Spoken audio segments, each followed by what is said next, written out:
චුට්ටක් කතා කරන්න පුළුවන්ද? ඔක හරි යන්න දෙන්නේ.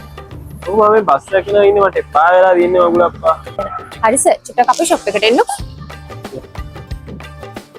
සර් මහන්සියනේ පුලි වතුර එකක් බීලා ඉන්න. සර් හොඳටම දාඩිය දාලා මේකෙන් පිහදා ගන්න. සර් මේක තමයි අක්කලා විරුද්ධෙන් අලුතෙන් කරන ප්‍රොමෝෂන් එක ජීව ශක්තිය. සර් චුට්ටක් බලන්නකෝ මේක.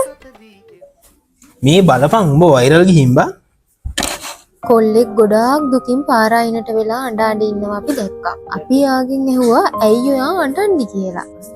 ඊට පස්සේ යා කිව්වා ඉන්නේ මට එපා වෙලා දින්නේ මගුල අප්පා. කියලා. අපිට ගොඩාක් එයා ගැන දුක හිතිලා අපේ ෂොප් එකට එක්කගෙන ගියා. අනේ පව් එයා ගොඩාක් තිබහෙන් හිටියේ. ඒ නිසා අපි යාට වතුර බොන්නත් දුන්නා. එයා දුකින් හිටියේ එයාගේ පෞද්ගලික ප්‍රශ්නයන් නිසා ගර්ල්ෆ්‍රෙන්ඩ් තරහ වෙලා. ඒ ප්‍රශ්නෙට විසඳුමක් විදිහට අපි යාට ජීව ශක්තිය දුන්නා.